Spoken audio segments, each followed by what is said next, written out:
This weekend, very special show going to be on NBC.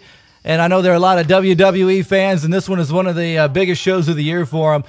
It is their big tribute to the Troops show. We go out, we get the best to talk about it. WWE Superstar Extraordinaire MVP with us. What's up, MVP? How you doing? What's poppin', Bowling Green? Oh, man, it is so cool to have you on, MVP, taking some time out from your busy schedule. We just saw you on the Slammies the other night. How was that on Raw there?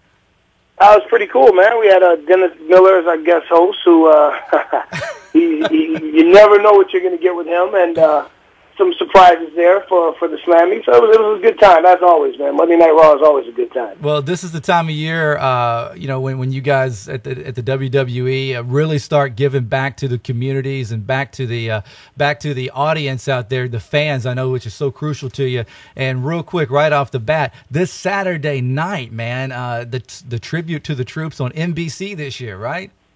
Yeah, it's our most patriotic show of the year, man. It's a tribute to the Troops, Saturday night, December 19th, NBC, 9 o'clock Eastern Time. Right. And I got to tell you, it was my first time going to Iraq to entertain the troops.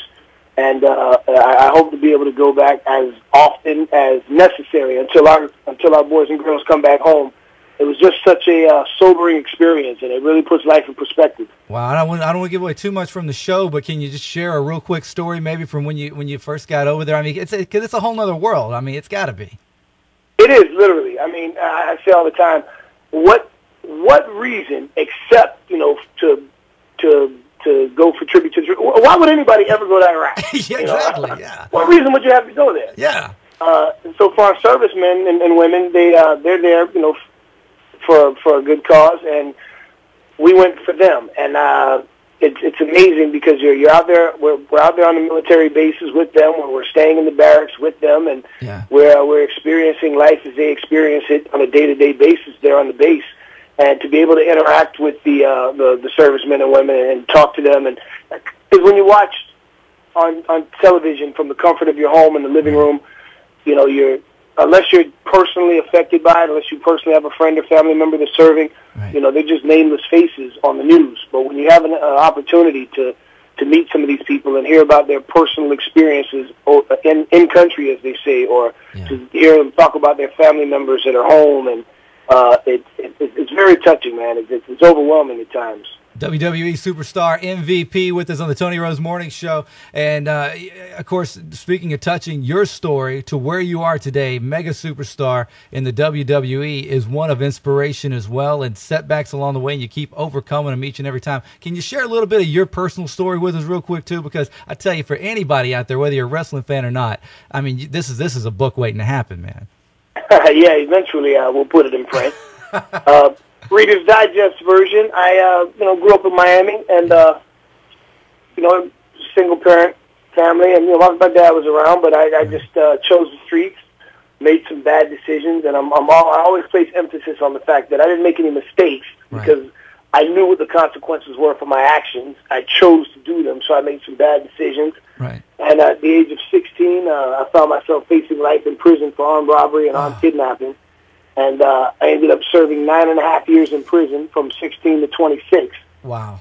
And while I was in prison, I met a correctional officer who was an indie wrestler.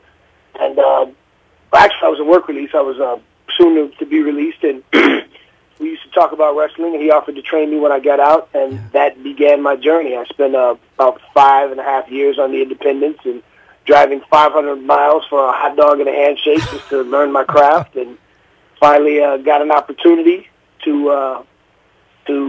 actually, I had several opportunities with the WWE tryout matches and used as an extra, and finally pitched the MVP character. They liked it, and the rest is history. Wow. And then, of course, you had the heart condition, which was, I mean, that was kind of out of nowhere, too, but that's all on the up and up. You're good to go now, right? Healthy as an ox, right? Yeah, man, I'm good. It's funny with the heart condition. Everyone, they know that, well, I don't know how many people know, but the WWE has a wellness policy. Most people know about the drug testing aspect, but a lot of people don't realize that we also have a cardio stress test that we have to pass so that we can perform in the ring. And it was during the cardio stress test that they discovered the Wolff-Parkinson-White syndrome, which is basically a situation that causes my heartbeat to race up to over 150 beats a minute. Wow. And I had, as soon as they discovered it, I was taken to the hospital within days and had the ablation therapy done, and man, I'm 100%, man. You're an inspiration, MVP, and keep doing what you're doing. And of course, coming up this Saturday night on NBC, check it out. The Salute to the Troops, always a great time there. And keep doing what you're doing in the ring, man. And yeah, man, we'll see you on the View. You go from the View to the Tony Rose Morning Show. I'm honored. Yeah, I appreciate it. No, it's a pleasure, and I want to get you. You got some airborne members right down the street from you, right? Yeah, the 101st over at Fort Campbell. We're in that neck of the woods. And Fort Knox, right up the road. I want to give a shout-out to Fort Campbell down there, the 101st Airborne, man. Those are some bad dudes, man. I tell you, I got to hang out with a few of the airborne guys over in Iraq, man, and you want to talk about an inspiration. Those guys are an inspiration. That's right. Yeah, it makes our jobs look pretty trivial at the end of the day, don't they? Yeah, I told them all the time, and I pretend to fight. They fight for real, so they're the tough guys. Yeah, hey, man, MVP, you're awesome, man. We appreciate it. Continue best of luck, and keep doing what you're doing. And we look forward to seeing you on TV each and every week, man, doing that thing with the WWE. All the best, man. Thanks for the love. There you go. WWE Superstar MVP. Check him out this Saturday night on NBC. Their Salute to the Troops. He is a first-class guy all the way. There's Lincoln Park. Fake news coming up next.